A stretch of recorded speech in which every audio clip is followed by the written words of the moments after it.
Hi, everyone. And it is Monday, my favorite day above all days. Why? Because it is Mothers of Multifamily. And I have, wow. Okay, so this amazing woman posted on social media about her, I think it was a weekend or her trip to go taking a look at multifamily. And I knew I had to have her on. So I want everyone to have a big welcome for Elisa Zhang. Welcome, Lisa. Hi, how are you I'm today? so good. Thank you so much for coming on. So normally I would read your extensive bio, but I really just want to dig in to the posting that you made. And this was Yeah, probably about a week ago. So please tell us what the posting was about and dig into your adventures in motherhood and multifamily. yeah, sounds good. Well, thank you for having me on here. So the posting I did was on the multifamily women's thread. So I've always been kind of a feminist myself a little bit. So I'm always pretty vocal on and sharing my experience because, things like what woman has to kind of go through, like Mhm. miscarriages, all that stuff, things I find out. Well, actually, not a lot of people kind of share about them, but it happens one in four, for example. So, it's kind of like more about talking about it so people share the experience and helping other people. So this posting was about, so we control about 1,000 units in DFW and Phoenix area, with partners. And my partner, by the way, is also a woman. So it was fantastic, so every time we work super hard. I just quit my W-2 job like last November. We had a baby, 8-month old. So, we've been kind of working towards that point. So when this finally happened, I don't actually get more time. In fact, you kind of get less time because you spend more time with your kids, right? And you kind of have to juggle through your days a little bit. So I was going on a DFW trip. I always go, pretty much it goes like once a month or so. But this was like a jam-packed week. The week started with me being Phoenix for like 2 days, looking at our property over there, doing the investor updates, and looking at new properties. And then on the weekend, I would go to Dallas. This was all pre-decided, right? But during my 2-day Phoenix trip, really short, we know our boy always had some anxiety separation. Mhm. And then it just kicked up. And then he would not take, so he's still breastfed. So he would not take a bottle. And we all know as moms, this is very stressful, even though he start eating some food now, but he will not nap. He will not do anything, right? So just kind of turn into a turd. Um, and so that's been kind of going on for the first 2 days when I was in Phoenix by myself. So it's really not fair to really have this happening to my husband again, also to the boy. So just too much separation. So I just decided to take him on my trip. And since it's a last minute decision, the infant lap is really easy to add on, but other people are not very easy to add on. So I'm like, well, I'm gonna try it out with myself and just taking him to go with me. And it's a Okay, 3-day so trip. I'm gonna stop there. So Yeah, I know all you mamas out there are listening to Elisa and going, wait, you mean you took, first of all, so many mamas would have a hard time leaving their child in the first place, but you yeah, left knowing that he'd be well taken care of. And then having, this is all like mind guilt or mom guilt yeah, stuff. right. And then Yeah, knowing that your child is going through this, I mean, my heart is breaking right now yeah, for you and your child, but yeah. you came to the decision that you were going to bring him along. So continue on your story. Yeah, yeah. So we're like, well, we never tried this, so let's try it. So before, I used to travel every month, but I've cut down the time for a period of time, just so that to accommodate this. So that was really the first trip, but it was back to back. So then I was like, you know what? I can put him in a carrier, like, one of these strap-on carrier. And then just went on my day. I guess we'll see how it goes, right? So I took him by myself on the trip. I packed light in the 3-day because I go on these trips all the time, so I know how to pack light. He just, and good thing we're going to the southern state. We don't go to the northern state, so there's less clothes to pack. So it's just a backpack, a car seat, and then the carrier. That's pretty much it. It's actually, funny enough, it's actually a little easier. You're not actually taking less bag, maybe minus the carrier, because when you go on a trip with child that you're breastfeeding, you still have to take a like whole cooler bag and then your pumps and other stuff. So you're actually not carrying on more stuff. So then took him in the carrier, and he actually worked very well. You know, it was a 4-hour plane ride, which is kind of long hours for a kid. And he, you know, screamed a little bit on the plane, but overall is behaving pretty well. You know, we also did family trips before, you know, with him, so we know how he kind of worked. Not the first time we traveled with him. So it actually worked out pretty well. But the whole time I was there, my productivity has definitely suffered, like cut in half, right? But also, you know, the thing I want to kind of bring up about my partner is she offered a place for me to stay. So it was staying at her house. That was a much better situation than staying in a hotel, because then you really don't have any other help. And all her family is there. So she introduced me to her family. Her mother was there. But of course, my boy doesn't want to get held by anyone else. So I have to kind of strap him around, right? And then we went on the property. So the first day we went on networking. That actually worked out fantastic, because everybody, friends and family, etc., they all want to meet my boy. So this is actually a good chance to kind of introduce my boy to them. And it actually become a kind of a little bit marketing thing, right? They're like, oh, you have a baby. Like, it was totally a conversation start.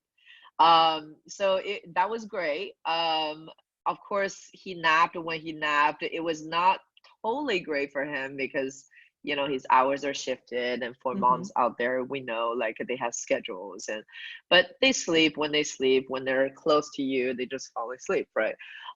So he's always the best behaving baby when he's just in the carrier. But the challenge is I can't put him down. So there's stuff that have to get done on computer, couldn't really get them done. So there's definite productivity loss. And second day we drove all the properties that we own. So I did all these videos of our properties. So the intent was to do an update, including the video for investors, see how these properties are doing. So that was like a 4-hour car ride trip, 4 or 5 hours, and then a lot of frequent stops. A lot of moms were like, oh, that's perfect because the kids can sleep. My boy is not like that. That was actually a biggest challenge with him because he does not like cars. But you know, we puddle through. And I think it really takes heart. Like, he cries sometimes in the back seat. You know, it just kind of, you know, his hours, you just have to time the trip. I mapped out a distance, so we take the longest the distance when it's around his nap time. So even if he fights with it, he at least get in like an hour. And DFW is really big, so you can drive from property to property for an hour. He gets a good nap out of it. Then the rest of it, he's a little easier to deal with. So a lot of juggling with, but we got to all 4 properties and we took all the videos, and he actually got shots in some of them, you know, these reflective mirrors when you take videos off, you can see him, so you can spot him. And then, but coming back from the whole day of hard work, and then, you know, another thing is my partner was really supportive, right? So they kind of took me out for lunch, or like they had food ready to go at home. So that really helped a lot. But the best time when you take kids on trip is at the end of the night, when you're laying down, you're like, okay, it's time to go to bed. And then obviously they don't have crib or anything. They don't have small children. So he's sleeping in the bed with me. But we just kind of played for an hour before he goes to bed. And that was like the most rewarding part of the trip, because instead of screaming his head off for an hour, go to bed at home, he's sleeping like right next to me. We had like a fun for an hour, and then he fall asleep. So that was like, I would say like, okay, that's worth it to take him on a trip, right? So I think 3 days, 4-day week trip, I'll probably from now on start taking him, even though it's harder. But I'll also chat with my husband like, hey, let's plan this ahead of time. Maybe we can all go, because now both of us don't have job, really traditional job, right? So we kind of financially free. So, you know, we can just take it off whenever we want to, given enough advance time, because we have another child. And so that's kind of what we discussed, and we'll plan on doing that. So this way, at least I can get some more productivity, a little bit more productivity out of it. And the other part is, like the 2-day trips, later on, I did took a 1.5-day trip without him. It was even worse. So from now on, we just decided we're going to take him with us. So it'd be a family business, really. Then, yeah. So like, it seems like it works out pretty well.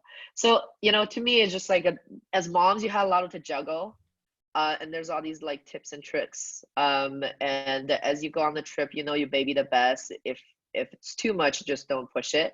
And then you also need to know their schedules pretty well, and then try to like take a little bit more planning, I guess, with the whole solo experience. Yeah. I love that journey. Oh my goodness. For all my mamas out there, if you are using any excuse not to do this, not to go after your dreams, you need to listen to that again.